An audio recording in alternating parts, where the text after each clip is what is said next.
This is the Detroit Sports Podcast Network. And Doc, as you know, one of our fine sponsors at the DSP network is The Athletic. Premium coverage for passionate Detroit sports fans. Listeners of this week's episode of Two Bad Hombres can get 20% off the first year of an annual subscription by visiting theathletic.com/DSP. I was trying to get it how I live. I want them dead presidents. I want to pull up, head spin, get it, get fly. I got 6 jobs, I don't get tired. I don't get tired. I don't get tired. Get it, get fly. I got 6 jobs, I don't get tired. And we are still not tired on this week's episode of Two Bad Hombres. I am your host, Vito Geronimo Churko, along to my usual broadcast partner in fun. That is the Doc from Doc and Jock, John Charles and Matt Garoon. And we have 2 in-studio guests as well, Larry Moore and Richard Mason. Guys, glad to have you alongside for the ride here this week on Two Bad Hombres. How are you guys doing? Just glad to be here. Very excited about being here, actually. Yeah. Awesome to have you guys. And I know Larry Moore, right. We Love Detroit. You have so many stories that you can tell. Right. And we'll get into We Love Detroit, that show on TV20 Detroit. Airs on Sunday mornings at 10:30 on TV20. Yes. But before we get into that, we got to talk about, just first and foremost, you went to Eastern High School, which later became Detroit King. All right, where do I begin? My kids call me Larry Gump. Kind of like Forrest Gump, because I was lucky enough to be around a lot of historical events as they happened. For instance, I was at the White House the week that Kennedy died. Actually, I had won a trip. I was an old paper boy. I was for the Detroit News, and me and my partner, his name he's deceased now, Chuck Newsom. We won trips to Washington D.C. And as a matter of fact, it was our first airplane ride. So that would have been November 18th, 1963. And so we went to Washington, D.C., and I think we went to the White House. It was either that Tuesday or Wednesday. I'm not sure. It's been a long time ago. But the president came and waved at us. He just waved. We didn't sit down with him or nothing. But and then we came back on the plane. I think it was that Thursday, and we delivered the paper that he was dead that Friday. Wow. Yeah. So. What a story just there. And he waved to you. JFK waved to you. Just waved. A little bit before my time. Yeah. I'll say that much. Yeah. It was a long time ago. And that was one thing. And then another thing, too, is I heard, since this is the anniversary of Martin Luther King being assassinated, I was at the original I Have a Dream speech, which was in Detroit. And we were in junior high school. And, kids were marching. And I heard the original I Have a Dream speech the first time it was ever delivered. And even as a kid, I knew it was something special. I don't know why I knew, but I just knew. And that particular line of content of your character, it's just, how certain things just ring out at you. Mm-hmm. So that's another thing. And I'll tell you this much. So you went to Eastern High School once again. Yeah. I did not even know that became Detroit King, Martin Luther King High School. Yes. Had no idea, and then I looked it up after you told me. So. Oh, yeah. The original Eastern was on Mackinac Boulevard. That was the original Eastern, and I was the last graduating class of the original old Eastern High School. And then the new school started I came out in 1966. I was class president, too. Most likely to succeed in class. And class clown. So that was a lot of fun. But then the next year they built the new school, and it was called Eastern at first. But once the Dr. King was assassinated in 1960, then they changed it to Martin Luther King. Yeah. And then you told me before this interview too that you went to Highland Park Community College. Yeah, I went there for a semester or two, maybe for a little bit before you went to New York. You became a big timer. Yeah, I don't know about big timer. At community college, I was like, waste of time. It wasn't really for you. You had bigger dreams, bigger aspirations, and you went to New York. Did you always know that you wanted to go to New York, by the way? It didn't happen quite like that. Actually, I'll tell you how I wound up in New York, okay? What happened was growing up in Detroit, with the Motown situation, the Motown sound and so forth, everybody wanted to be Berry Gordy or Motown. So we started a company called Ghetto Productions, actually. And Ghetto Productions, we wanted to be Berry Gordy and so forth. So we started, producing guys and singers and different things like that. And that's a whole story in itself. But our first, matter of fact, I ran into a guy that had our first record, which blew my mind because I went into this old vintage record place about 3 months ago. And I said, Ghetto Productions. And he said, Clockwise Revolution. And he knew the song, which really blew my mind. I don't know how the world you know that 50 years ago. But how I wound up going to New York is, we were doing a lot of concerts, and we were doing concerts at a lot of the colleges around town. And we were doing a concert at the University of Windsor right on the other side of the bridge there. And so this is like 1969, 70, somewhere in there. And some of the students came up and said they had just put in a new color television studio, which was a big deal for college back then, for color. And so we said, this sounds pretty cool. So me and my partner, Chuck, that Monday, we greased our face and put on ties and got our little briefcases. And we went and met with the president of the university, and we told him that we were producers from the States. And if, they let us in their studios, we'll learn some real production values for your students. And he said, oh, cool, that's cool. So he said that he kind of made us like honorary professors, and we started lecturing classes the next day. And we didn't know what we were doing. We had no idea what we were doing. And so on the second day, it was this white guy sitting in the back. He had on a Brooks Brothers suit. He was just sitting there. I said, Chuck, you see him? He said, yeah, I see him, man. He says, he's not laughing at our jokes, man. He's just sitting there staring, right? And so at the end of the second day, I think it was, he came up to us at the end of the class. He said, can I talk to you gentlemen for a minute? And we were like, yeah, what do you want? He walked right up into our face. He got so close, our actual noses were touching. Oh, my gosh. And the first thing he said to us was, you N-words are full of shit. Mm-hmm. And we said, what you say? What? We're 19, 20s. I said, you N-words are full of shit. Y'all don't know a damn thing about television. He said, but wait. We were for the jacket. But he said, no, wait. He said, but if you got enough nerve to try this, I'm going to teach you. And it turned out he was from ABC, Wide World of Sports. And a month later, we were walking around New York. And that's how we got started in the business. And you were 19 or 20? 19, 20. And lecturing classes and... Oh, yeah. Awesome. Yeah. Awesome. And then Ghetto Productions then. Well, Ghetto Productions was before that.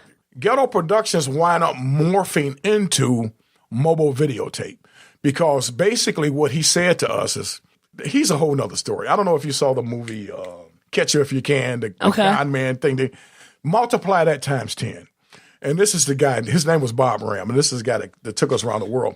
He was a genius and he was crazy. He was both. He's probably the smartest man I ever met in my life. And he's also the dumbest man I ever met in my life. He's both. But he took us on a wild ride, and we met everybody. He was a double E engineer, and he wound up building a production truck. We hustled up the money to get the truck. We hustled up $50,000. And he took that $50,000 and he bought a company called Visual VP3. They were going bankrupt, but he bought all this TV equipment. He bought it wholesale. He bought like 8, 9, 10 TV cameras, and he built this truck. And once he built the truck, it was a mobile unit, and we started booking gigs. Going through New York at such a young age. I mean, you learned so much then, too. Well, actually, my first client really was Mike Ilitch. He was the first one I did. Mike Ilitch, because we were going back and forth to New York, but Mike Ilitch was the first. And he had the pro softball team, the Little Caesars. Softball team, yeah. So we used to shoot his games. And I wound up doing a World Series. I think it was in Columbus somewhere, but because I drove with him and his wife to Columbus in the car. We, to the Look World at that. Series. Yeah. How was Mike Ilitch, by the way? Oh, he was cool. He was a good guy. Yeah, he was a good guy. So. And then with that softball team, didn't Norm Cash play on that team? They had some former Tigers that played on that team as well, and it became really Jim big. Northrup was on there, and Norm Cash was on there. And actually, my old high school teammate, my high school guy, I went to high school, James Mitchell was the catcher, which I went to Easton High School with, yeah. And then, so you shot film, you shot footage of all these big-time events. Videotape. Right. Pretty darn cool. And then of Muhammad Ali's roast as well, right, in 1979? Is that true? Amy Sloan was telling me about that a little bit. Yeah, that's a whole lot of years later. And a lot of stuff in between. I mean, we shot Kiss. When Kiss did their concert, what was Detroit Rock City? Remember they made the movie Detroit Rock City about the concert in Detroit? Well, we shot the actual concert at Cobo Hall in Detroit, which we shot for 3 days. And I can't forget because I remember it was really cold. It was like 15 below zero. And back in those days, coax cable on these cameras was like, it was like a fireman. You had to run 200-300 feet of cable. It was a real rough gig. And then we saw them with no makeup, and they wanted to, they got mad. We didn't care. We started to jack them up. But, man, we Detroiters, man. We didn't care nothing about seeing them guys with no makeup. What do we care? So what was the best event that you were able to be a part of? All right, during those years. All right, let me jump up. You had a lot of stuff. Let me jump up to the roast. What happened, as far as the Ali roast? Well, basically before that, my first contact with him. Well, I'm jumping around a bit, but my first contact was they had a exhibition at the old Olympia Stadium, and he came into town to fight the 5 baddest dudes in Detroit, and it was to raise money for Shaw College, which used to be here. And he was going to fight the 5 baddest dudes in Detroit. And so that's what he did, and we shot it and so forth and so on. So, as a matter of fact, that's where I first saw Tommy Hearns. He was probably 13, 12, 13, him and Mickey Goodwin, and they were kids, And so we shot that, and also I'm jumping around, but I also did a roller skating called Roller Funk with this truck, but that's a whole other story. But anyway, what happened is, as far as coming up in New York and Harlem, we had a penthouse. We were in, I don't know if you know New York or not, but we were in Midtown Manhattan. We were on 57th and 6th Avenue, which is Midtown Manhattan. It was not too far from the Plaza Hotel, and we had a penthouse. We had the whole top floor, but we were always about to get thrown out because ABC used to pay us late, and so by the time they paid us, we were behind in the rent. So we were always like 2 days ahead of the sheriff and getting thrown out on the street. So that's how I wound up doing an Ali roast, because I saw that he was in New York, and they were trying to get, I think it was bicycling in the 1980 Olympics. And speaking of Olympics, we also did the 76 Olympics, but that's another story too. But anyway, we were in New York, and we literally were about to get thrown out on the street. And what happened was I saw that Muhammad Ali was in town, and I said, well, I'm going to go. I see he's going to do a roast. I'm going to go sign him up. And I don't know what that would be equivalent to today of saying. I guess it would be, there is no equivalent, because it's Jay-Z, Beyonce. No, there's no equivalent to Muhammad Ali. He was the biggest celebrity on the earth. So my partners was like, yeah, you're right. Yeah, you're right. So I had to walk. I didn't even have cab fare. I had to walk to Harlem, and I went to Harlem, and he wasn't there. They said, no, he's not here. He's at the Plaza in New York. So I wound up going back to the Plaza.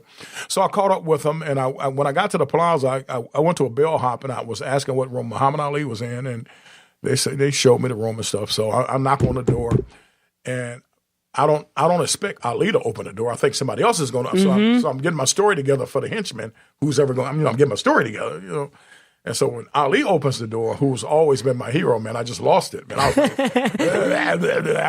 like, so he said, "Nigga, can't you talk?" So he said, "What you want?" I said, "Do you remember me?" He said, "No, I don't remember you." I said, "Well, when I reminded. I said, when you fought the 5 baddest dudes in Detroit, we shot you." He said, "Yeah, now I remember you was trying to talk to my woman. I ought to whoop your ass." I said, "Okay." So basically, he said, "Well, wait, what you want?"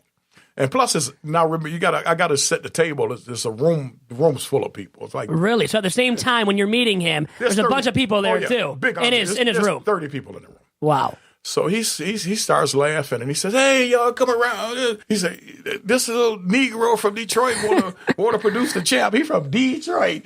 And then he went off, and he just beat me up so bad. He said, "NBC offered me so many million. ABC offered me. CBS." He went on and on and on. 2 million. Your little bitty company from Detroit, all the way from Detroit. I'm the biggest. I'm the champion of the world, and you want to produce a champ? And he just went on and on and on and on and on. And then he said, "Okay." He said yes to you. Yeah, he said okay. What was that feeling like when you heard the word yes from the champ? Well, it wasn't just he said yes. He said, "Where's your contract?" I said, "Contract? I don't have a contract." He said, "Oh." Then he went off again. Here we go. You come in here to get the champion of the world. You ain't even got a damn contract. He went off for another half. He just beat me. No contract. No, that's what I mean. How you going to produce a roast? You don't even have a contract. He just beat me up. I'm just sitting there taking it. And the people his audience he's pitching to, they're just on the floor laughing. And so finally he just said, "Okay, we'll write one up." And then we got a loose leaf sheet of paper, and we just start writing it by hand. And then I put Muhammad Ali Enterprises. I put 90%, and I put Mobile Videotape, which was the name of our company. I said 10%. He reads it, 10%. I just met you 10 minutes ago. You want 10% of the champ. You don't even have a damn contract. You want 10%. You walk in here talking, you want 10% of the champ. Oh, that's what I'm talking about. Now you. Then he went on for another half hour, man. And he's just beating me up. And then finally he says, I tell you what, Larry. He said, listen, you take 90%. I'll take 10% and sign the contract. Really? Yes. From the champ? From the champ. What an encounter right there. Yeah. And you got a sheet of paper and filled out the contract via that route, just like that, just to get it done. Spur of the moment. Yeah. You didn't have any knowledge of having a contract, having that there for that encounter, that meeting, and we made it happen still. Made it happen. Yeah. Look at you. Yeah. And he was such a vibrant personality, colorful personality, right? Right. And he could physically beat you up. I can tell verbally beat you up, too. Attack you, get after you. Yeah. And he would let you hear it. He would let you know what he really thought about you, right? But I got him back because I made him cry. Yeah, I made him How did you make him cry? We got to hear about that now. During that encounter or a future encounter? Not during that encounter. But, okay. Well, it's just so many. But the roast itself, it was 100,000 people on 125th Street. And they were all Ali. I'll never forget.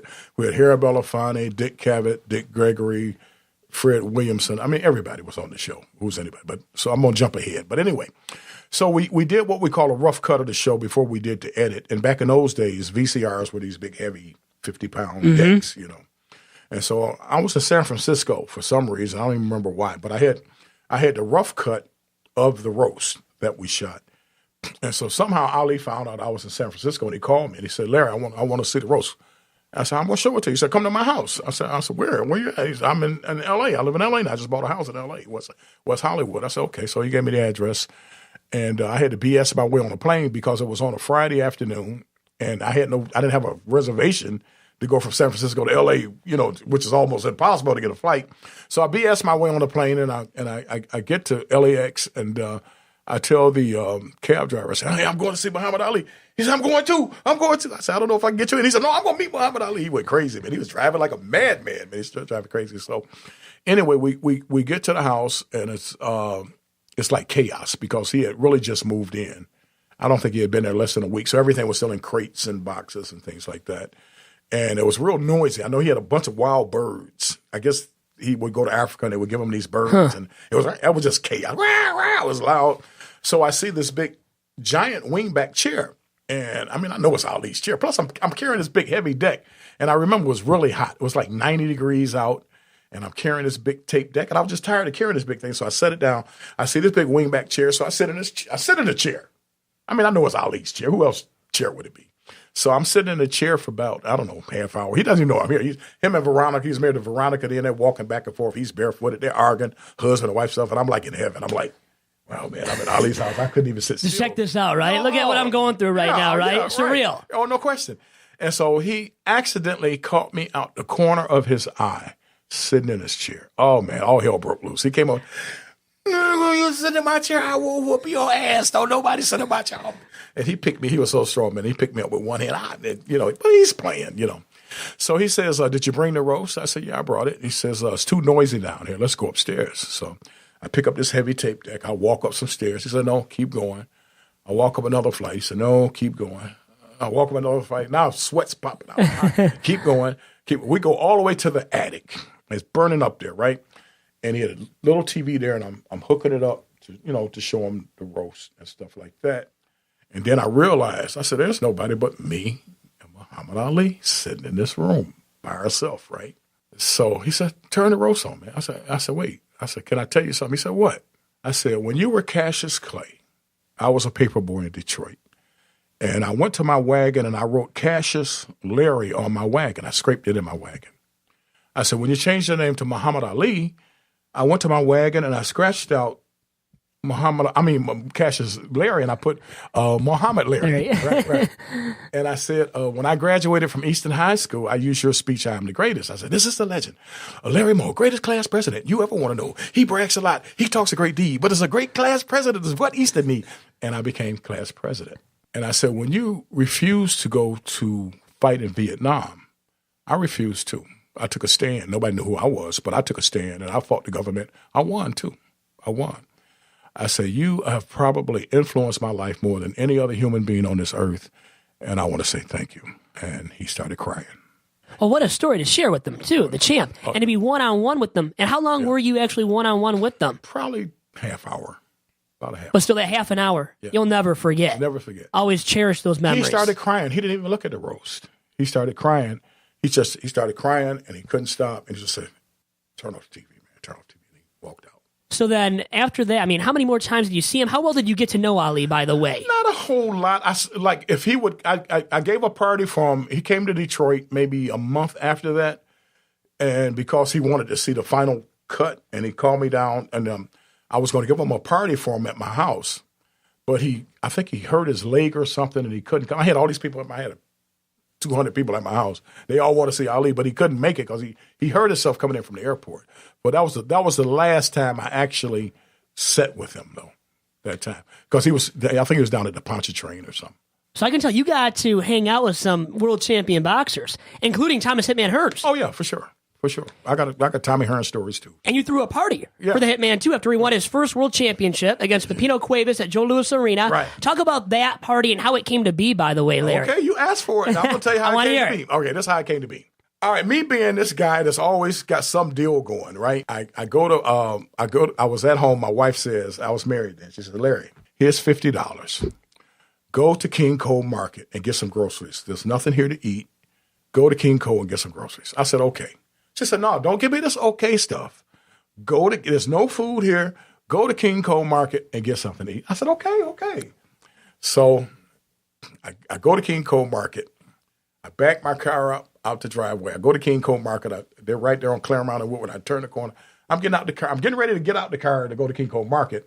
And I hear on the radio that Tommy Hearns has signed to fight Pipino Cuevas at Joe Louis Arena. I said, I close the door. I back out the parking lot of Joe Louis Arena. Of a King Cole Market, and I drive down to Joe Louis Arena. Right, and I'm looking around. The structure was there, but they were still finishing on the inside of it. So, and I'm walking around, people building stuff, and I'm looking for. I asked the lady. I said, when the arena's finished, are you guys going to have any kind of reception room in here that people could do a party or something? She said, you're standing in it. It's I can't remember the name now. But anyway, whatever the name of the room was, she said, you're standing in it right now. And I said, okay. I said, because I'm with the Tommy Hearns Championship Committee, and we're going to throw a big party for Tommy. She said, oh, wow, that'd be a great idea. I said, I would like to get this room. She says, well, I don't even know how much it would cost to rent it yet. None of that's together. I said, how about $500? She says, yeah, I guess that sounds good. She said, I don't even have a contract. I said, let's type one up. She said, okay. I said, here's $50 down. Okay. All right. So then I went to my buddy. I said, man, I got the deal, man. He said, what you talking about, Larry? You and your deals. I said, we could do a party for Tommy Hearns when he wins the championship. And he said, what you need, man? I said, well, $5,000. He wrote me a check for $5,000. Just like that. You got deals done. Yeah. Hammered out. Yeah. Just spur of the moment. That's awesome. Then I went from there and I forget what this place. It was a disco equipment company. They had portable floors and stuff. And I said, hey, I got the deal, man. He said, what you got? I said, I got the Tommy Hearns championship party, blah, blah. He said, man, I want a piece of that. How much, man? I said, $5,000. He gave me a check for $5,000. Then I went to Tommy's manager. This was Prentice Bird. At that time, John Yop. They were all partners with Emmanuel. And so I went to Prentice Bird. I said, hey, man, let's give a party for Tommy. He said, Larry, we always get parties for Tommy. I said, yeah, but I said, y'all give it for the muckety mucks. Why don't we give a party for everybody in the city can come to? He said, well, how much you got on it? I said, $5,000. He said, so he gave me a check for $5,000. So I'm going all the way through, man. I'm going all the way over the place, man. And I'm getting all these $5,000 checks, right? I'm forgetting. So finally, I drive back home. I get home at nighttime. And I drive into the driveway, and I literally run out of gas in my driveway. The car couldn't get all. I'm not thinking about putting gas in and none of that. So I walk into the house, and then my wife, oh, I'm sick of you, Larry. Oh, my God. We ain't had no food. We've been gone. You took the $50 all day. You didn't bring no food back. I'm leaving you. And I threw out, I don't know, I think it was $25,000 of checks on the bed. She said, oh, my God, I love you so I'm back in. I love you a lot. Yeah. Yep, just like that. You won her back over. Yeah. Look at that. Yeah. So stuff like that. And how was that party, by the way? And how many people were there? And probably with a good time, right? The room only held about 600-700 people, but it was actually chaos because that's a whole nother story. Because I had Detroit, I had off-duty Detroit police as my security. And then my security people kind of got into a thing with some other security people, and that was crazy. So there was a madhouse, because remember, the fight ended early, I think the second round or something. Uh-huh. So all of a sudden, I got 10,000 people trying to get in this place, and all my security disappeared. But it wound up okay. I wound up having, Ali was there. He was a judge. I had Kim Norton, Muhammad Ali, and I forget who else. But I had judges and stuff, yeah. And it was the Olympia room, I believe, right? That's what you told me. You told me before. That's why I know. I wouldn't know, but you had told me it before this interview. That's what it's called, the Olympia room. How well did you get to know the Hitman then? We were never buddies. I would see Tommy. I was much closer to Emmanuel, because my wife used to be a stockbroker for Merrill Lynch, and she really handled their first big money. Huh. So their first big checks, Tommy and then Emmanuel got you handled. So I knew Tommy, but we weren't like buddies. But I was much closer to Emmanuel than I was Tommy, actually. Tell me a little bit what it was like in the scene in Detroit back in the day, as opposed to what it is right now. Which day? Like just in terms of socially, in terms of entertainment, in terms of the way the city was back then and the way it is right now in terms of the burgeoning downtown. Well, I mean, Detroit was always a special town. There was never not, because in my travels, if you would go anywhere in the United States and you ever said you were from Detroit, you got instant respect. And I think part of that was the whole Motown thing and so forth and so on. And then you had Coleman Young as a mayor. Coleman Young was a great mayor. Detroit was booming. Detroit wasn't always bad. Detroit was fine, especially in the 70s. So, coming up in the 70s and the late 60s with Motown, Detroit was rolling. Detroit was a good place to be from. Yeah. And back to Emmanuel Stewart now, the famous Hall of Fame trainer of Thomas Hitman Hearns and so many other champs. Right. What's your greatest story that you can tell us about Emmanuel? Let me think. All right. It's kind of an Emmanuel story, but I was in, matter of fact, I was in Miami, and Tommy was training for Marvin Hagler at that time. And so I had become the roast guy, because we did the roast for Ali. So my next brainstorm was I'm going to do a double roast. I'm going to do a roast with Tommy and Marvin Hagler. That would be kind of cool at Caesar's Palace, right? And so I had to get Manuel's okay first to do that, and then I had to get Tommy's okay to do that. So that was kind of cool to do, but that wound up crashing and burning because Hagler's people pulled out at the last minute, so it kind of crashed. But so I said, I was talking to Emmanuel. I said, he said, hey, you got to sell Tommy on it. I said, you sell Tommy on it, I'm in. So that was kind of Emmanuel's story, yeah. So you have these great boxing stories. Now, can we talk about Ghetto Productions? Let's talk about that a little bit.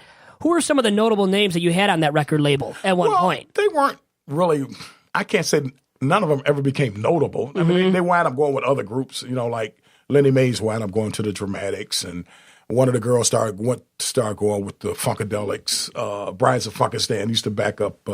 So they wound up going. But what interrupted Ghetto Productions, as actually in our height, what interrupted Ghetto Productions was the guy said, Bob Ram. He was telling us, forget this record stuff.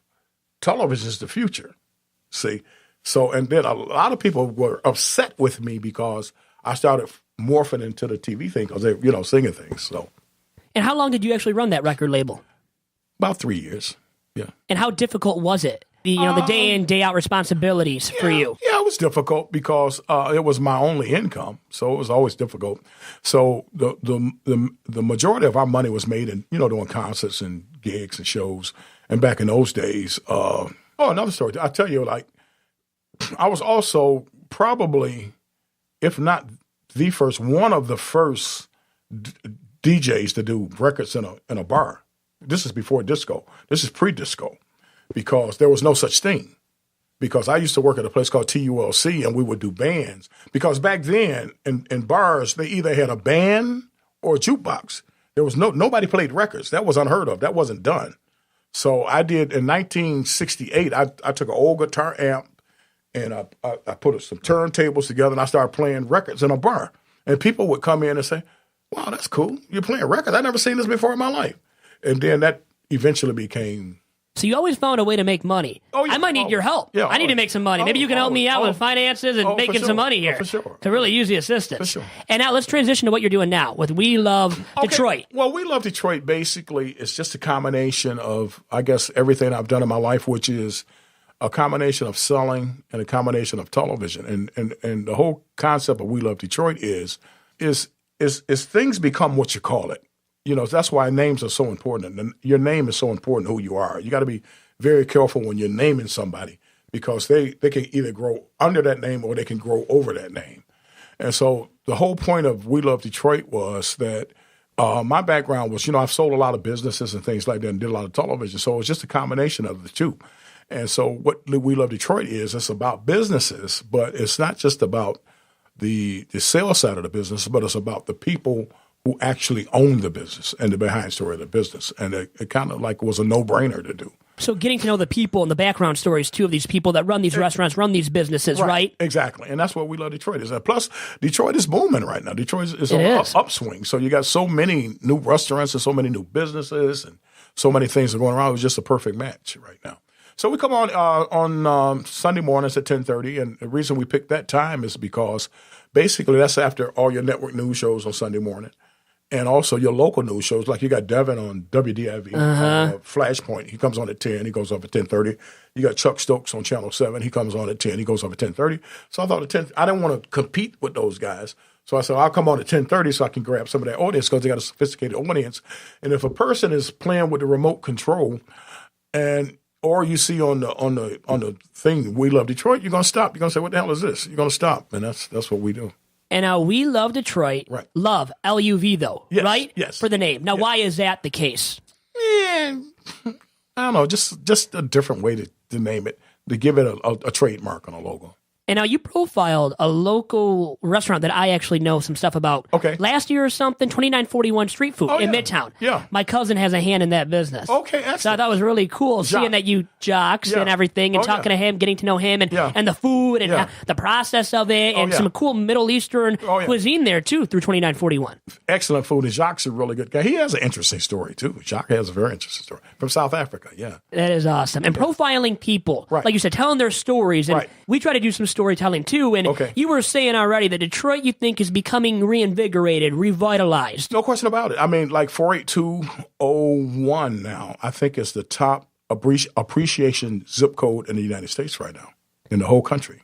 And now what else has to be done, you think, to help out Detroit? And to make it more and more revitalized and to bring it back to what it once was. I think inclusion is what has to happen in Detroit. Detroit can't be just a tale of two cities. It can't just be a prosperous city and people are left out.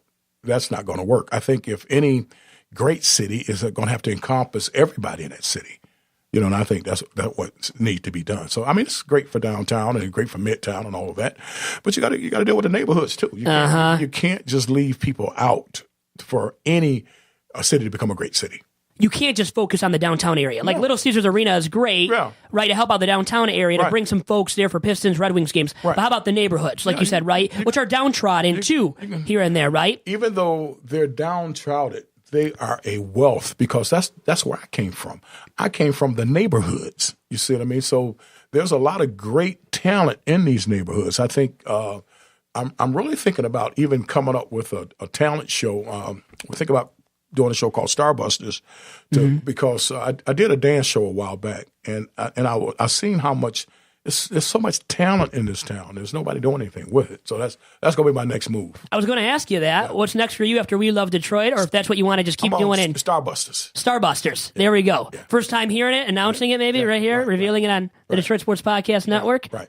Well, you know what? Great stuff from both you guys. Right. Thanks for coming in studio, and let's do this again, and maybe we can get on We Love Detroit, or something can be done in that fashion, too, in the near future. All right, cool. Cool by the pool. Awesome stuff. Right. Thanks, guys. All right. And Doc, that was our in-studio guest for the week, Larry Moore of We Love Detroit. He has videotaped so many different events. He started talking about Muhammad Ali, the roast of him in 1979 in Harlem, New York. Crazy the stories that he was able to share and the ones that he didn't, that he could. He has an endless amount of stories and about boxers, about his record label. He had a record label.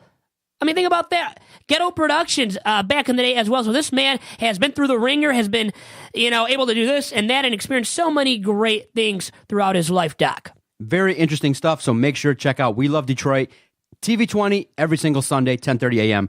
Good stuff. Good stuff indeed. It was a pleasure having him once again in studio on this week's episode of Two Bad Hombres. And Doc, with that, we'll let everybody go. It was a pleasure talking to you a little bit, actually, and to Larry Moore, and was a great guest once again. And we'll be back at it next week for another fresh edition of Two Bad Hombres. If you like the quality interviews that Vito's doing, the interviews, the great guests that we air each and every day, visit our website, support us for free, DetroitSportsPodcast.com.